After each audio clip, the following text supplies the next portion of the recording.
What's up, everybody? Today we're going to start getting all this stuff back together. All the parts and everything came in.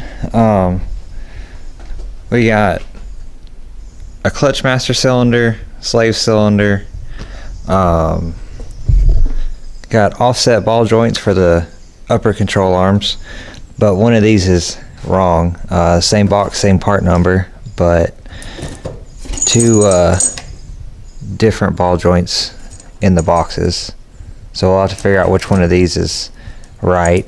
And outer tie rods and the heavy duty lower ball joints, and then new flywheel, and that should be about everything we need. I went ahead and got the spindles put back together. New wheel bearings in these. The hub's back on.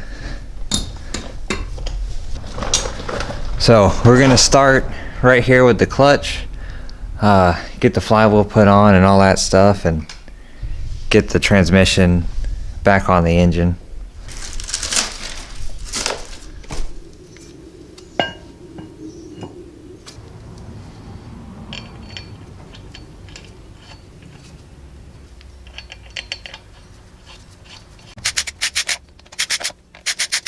Alright,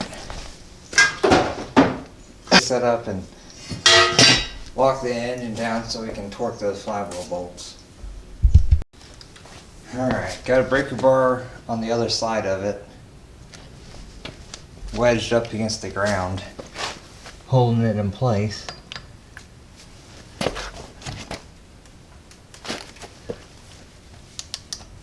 Seems to be working.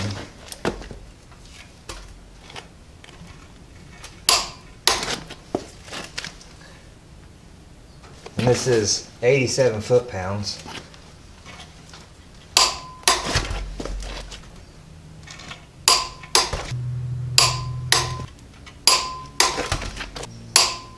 And 6.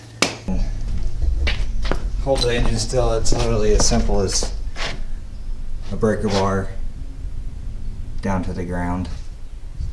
That's all it took.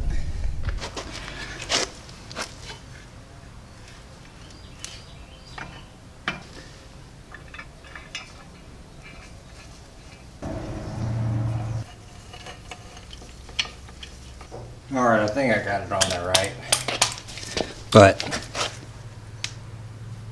broke the clutch alignment tool. I'm just gonna hope that it was right when the tool broke, and just keep going, I guess.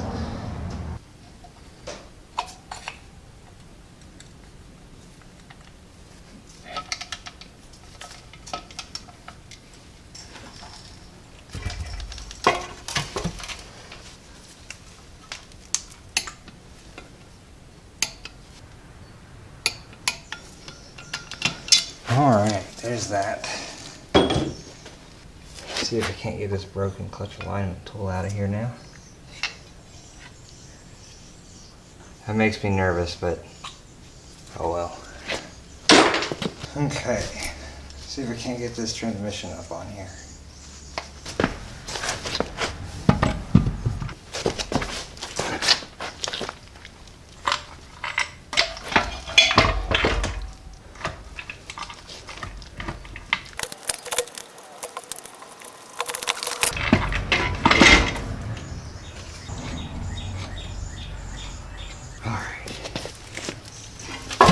Alright, I'm gonna get all my bolts in and everything. And alright, well, I got the transmission bolts in and got it all together, but yeah, should be ready to drop back in. So I guess we'll go ahead and lift this up and see if we can't get it to set back down in there.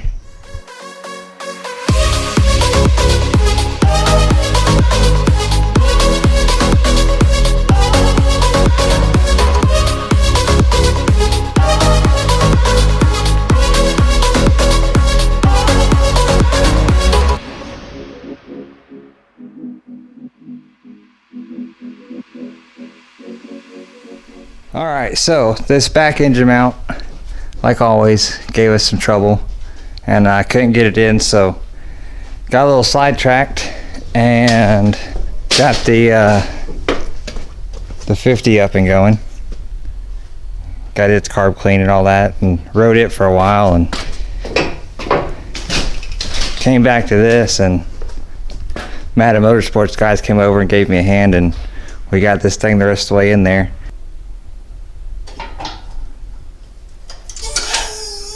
We'll come back in the morning and start getting this buttoned up and get those ball joints pressed in, and maybe even fire it up and see if the clutch works. Who knows?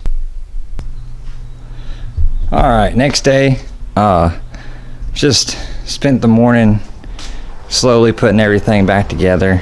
Got the starter hooked back up, got the wiring hooked back up,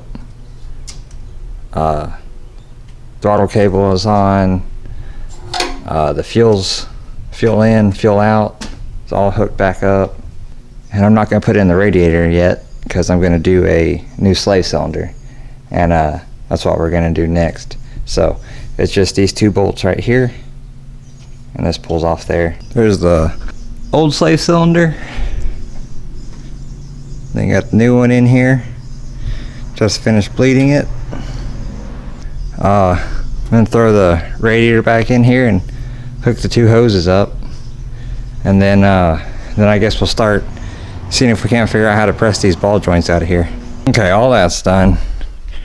Radiator's back in, hoses hooked up. So I guess for now we'll move away from the engine, and we'll try and get these ball joints pressed out of here. I got this ball joint adapter set. It says it's for Hondas, so hopefully this will work. That's what it looks like. That cup on top right there, and then this piece is in the, actually both these pieces are in the Honda set. So those go like that, and then you put your clamp around it. This is what it looks like. And then just take an impact or something, turn this in.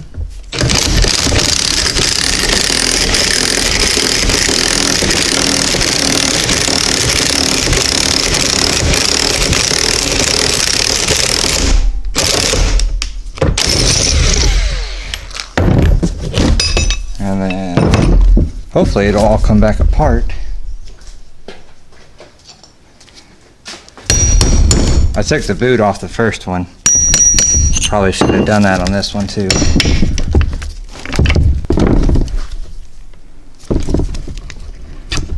Alright, well, there's the ball joint. Kind of got the adapter stuck in there, but it's just because of the rubber. So I'll knock that back out of there, but slide that in there. And then it comes with this little adapter tool. That's going to go on the top right like that. And use this thing, slide over the bottom.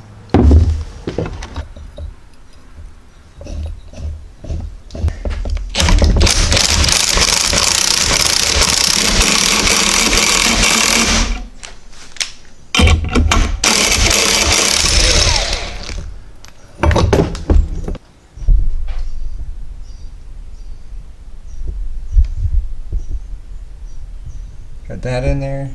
Get your groove all the way through for your snap ring. And install your new snap ring, which the old ones for some reason didn't have one. I don't know why, but there was no snap ring on the old ball joints. Just like that. And I've also got tie rod ends and upper ball joints. So I guess I'm gonna go ahead and take the upper ball joints out off the car, or I'm sorry, the upper control arms. So got new ball joints for this too. All these are is bolts right here on your shark tower. One on the front, one on the back. Same on both sides. I'm pretty sure they're 14 millimeter. So I'm gonna take these 4 bolts off and pull these control arms out of here, and then try and figure out how to put these offset ball joints in. All right, got the first one out of here. I don't think this is exactly right setup. It's got a little play right here, but it will work. Make sure you take that little metal piece off.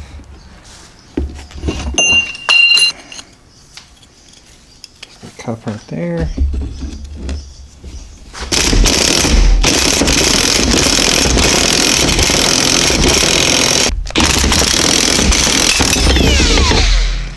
There it goes. And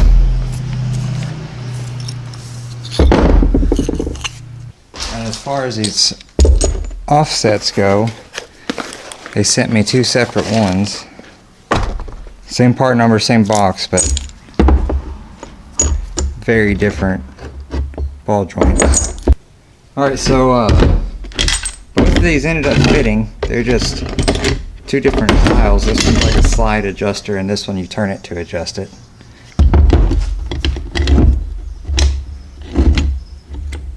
Hold your ball joint kind of where it needs to go. Get everything lined up. And start snugging it down.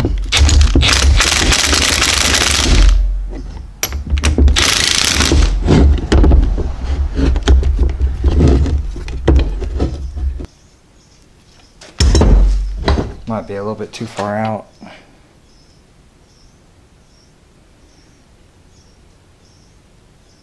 I think I got those about as close as I can get them. Upper control arms are done. Bottom ball joints are done. So I guess we just got to do the outer tie rods. So get those thrown in real quick. Outer tie rod ends on. Went ahead and got the upper control arm put back in. I went ahead and got this spindle all put on there.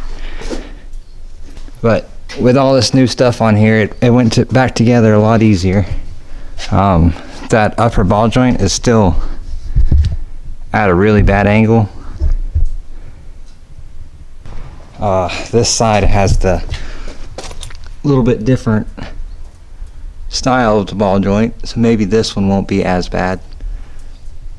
Well, this side went on even easier, but the upper ball joint is still at a horrible angle, and it's the spindle or the knuckle, whatever you want to call it, still rubs on the string there. I'm sure it'll be better than the stock one, but I was honestly hoping for a little bit better of an angle than that.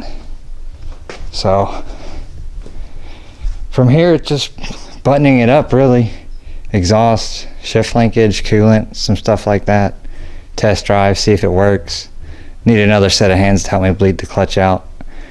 I got it most of the way there, but it could use a little bit more. And I actually didn't put the master cylinder on yet. I should probably go ahead and change it since I have it anyways. But running out of time for this weekend, so I think what I'm going to do is just throw the battery in it and give it some power and see what it does, see if I have any fuel leaks, maybe even see if it'll start up.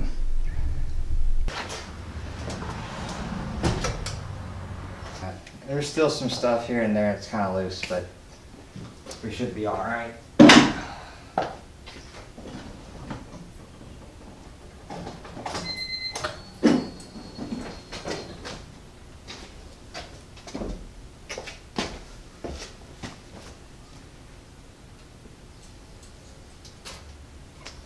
Doesn't look like it's got any fuel leaks.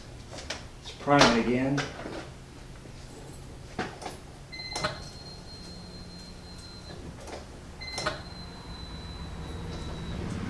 Looks good.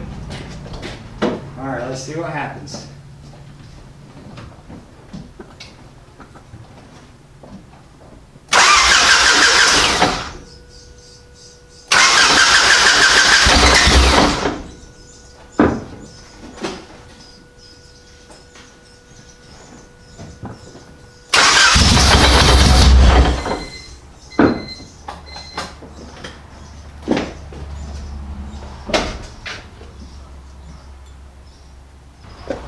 think it might be in gear or something.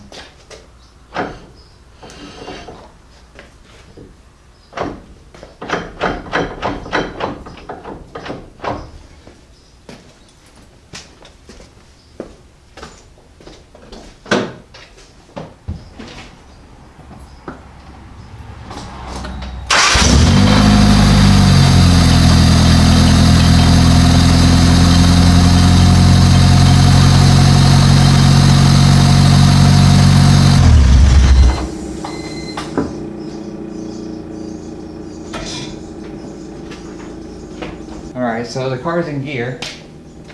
I don't know what that noise is. Can y'all hear that?